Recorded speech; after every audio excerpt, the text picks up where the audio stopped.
کے بھیج دیا اور امام صاحب کا دل توڑ دیا۔ یہ رمضان شریف کا مہینہ چل رہا ہے، حافظ صاحب اس میں تراویح پڑھاتے ہیں، امام صاحب نماز پڑھاتے ہیں اور مؤذن صاحب اذان پڑھتے ہیں۔ جہاں مؤذن صاحب نہیں ہے وہاں امام صاحب بھی اس کو دیکھتے ہیں، اذان پڑھتے ہیں، سارا کام کرتے ہیں۔ تو اس مہینے میں جب ختم شریف ہوتا ہے اس سے پہلے ہی محلے والے کچھ روپے جمع کر کے، کچھ آپس میں پیسے جمع کر کے امام صاحب کو دیتے ہیں اور حافظ صاحب کو انعام دیتے ہیں۔ اب کچھ لوگوں کے ذہن ایسے ہوتے ہیں، غلط سوچ ہوتی ہے، وہ یہ سمجھتے ہیں کہ یار حافظ صاحب آئے ہیں، ان کا حق زیادہ ہے، اور امام صاحب تو پورے سال یہی امامت کر رہے ہیں، ان کا حق کم ہے۔ لیکن حافظ صاحب آتے ہیں ایک مہینے کے لیے تراویح پڑھانے کے لیے، میں ان کو برا نہیں کہہ رہا ہوں، میری طرف سے کوئی برا نہ سمجھے، میں یہ کہنا چاہ رہا ہوں کہ حافظ صاحب آتے ہیں، ان کا حق ہے، آپ نے ان کو دیا، لیکن امام صاحب جو ہیں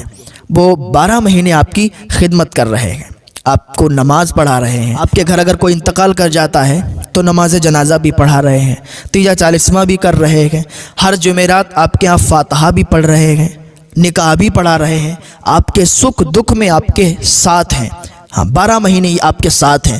تو امام صاحب کا حق زیادہ ہے۔ اور اگر وہی لوگ اپنے ذہن کو تبدیل کر کے ایسا سوچتے ہیں اور ایسا کرتے ہیں کہ حافظ صاحب آئے ہیں، ان کا حق زیادہ ہے، ان کو 20,000 روپے دے دیے اور امام صاحب کو 5,000 روپے دے دیے، تو امام صاحب کا بھی دل دکھے گا اور ان کے دل سے اچھی بات نہیں نکلے گی، ان کے دل سے ان لوگوں کے لیے دعا نہیں نکلے گی۔ یاد رکھیں، حافظ صاحب کو بھی سمجھیں، امام صاحب کو بھی سمجھیں۔ کچھ جگہوں پر کچھ ذلیل لوگ ایسے ہوتے ہیں، کچھ ایسے الگ ذہن کے ہوتے ہیں کہ حافظ صاحب کو سوچتے ہیں ان کا حق زیادہ ہے۔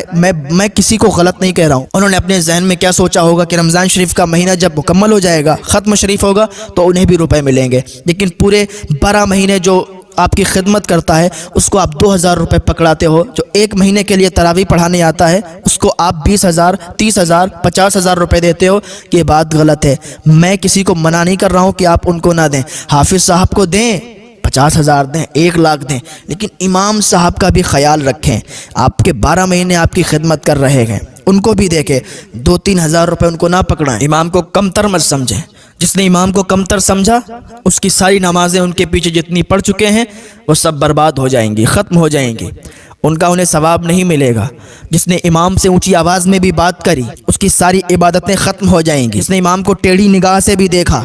اس کی ساری عبادتیں ختم ہو جائیں گی۔ جس نے امام کی برائی کری اور اس کے پیچھے نماز پڑھتا ہے اس کی کوئی نماز اس کے پیچھے نہیں ہوگی۔ اگر امام کے اندر کوئی برائی ہے تو امام سے کہیں، محلے والوں سے نہ کہیں کہ امام صاحب کے اندر وہ برائی ہے، محلے والے ان کو صحیح نہیں کروا پائیں گے۔ آپ امام سے کہیں گے کہ حضرت آپ کے اندر یہ برائی ہے، تو وہ خود اپنی اس برائی کو ختم کریں گے، اس برائی کو ٹھیک کریں گے، اس بری بات کو اپنے اندر سے ختم کریں گے۔ تو امام کی اگر کوئی غلطی ہو جائے تو محلے میں ڈھنڈورا نہ پیٹنا، امام سے کوئی غلطی ہو جائے امام صاحب سے چپکے سے جا کے کہنا حضرت آپ کے اندر یہ خرابی ہے، آپ اس کو صحیح کر لیں، تو امام صاحب ظاہر سے بات صحیح کر لیں گے۔ لیکن کچھ ذلیل قسم کے لوگ ہوتے ہیں، امام سے اونچی زبان میں بات کرتے ہیں، امام کو انگلی دکھاتے ہیں،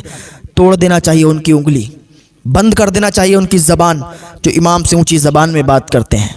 ہاں، امام کا رتبہ کوئی چھوٹا موٹا نہیں ہے، امام کا رتبہ بہت بڑا ہے۔ جو امام ہوتا ہے اس کا مرتبہ صرف نماز پڑھانے تک ہی نہیں رہتا ہے، اگر مسجد میں کوئی غلط کام ہو رہا ہے تو وہ بھی امام بتائے گا، مسجد میں اگر کوئی غلط بات ہو رہی ہے وہ بھی امام بتائے گا، آپ اگر کوئی غلط کام کر رہے ہیں تو آپ کی اصلاح بھی امام کرے گا، آپ کے گھر کوئی غلط بات ہو رہی ہے آپ کی اصلاح امام کرے گا۔ اب آپ یہ سمجھیں کہ صرف نماز پڑھانے کے لیے ان کو لائے ہیں، باقی باتوں میں یہ دخل نہ دیں، تو ایسا نہیں ہے۔ جو ڈر کے امامت کرے اس کے پیچھے نماز نہیں ہوگی۔ جو امام شان و شوکت کے ساتھ رہے، اپنی ہمت و قوت کے ساتھ رہے، اپنے رعب و دبدبے میں رہے، وہ امام ہوتا ہے، اس کے پیچھے نمازیں پڑھو، اس کے پیچھے نماز ہوگی۔ جو امام لوگوں کے کہنے پر چلے اس کے پیچھے نماز نہیں ہوگی۔ مقتدی امام کے کہنے پر چلنا چاہیے، امام مقتدیوں کے کہنے پر نہیں۔ امام کا رتبہ بڑا اعلیٰ ہے، متولی ہو، صدر ہو، کوئی بھی ان کو یہ حق نہیں ہے کہ وہ امام صاحب سے کہیں کہ آپ مسجد میں جھاڑو لگا دیں،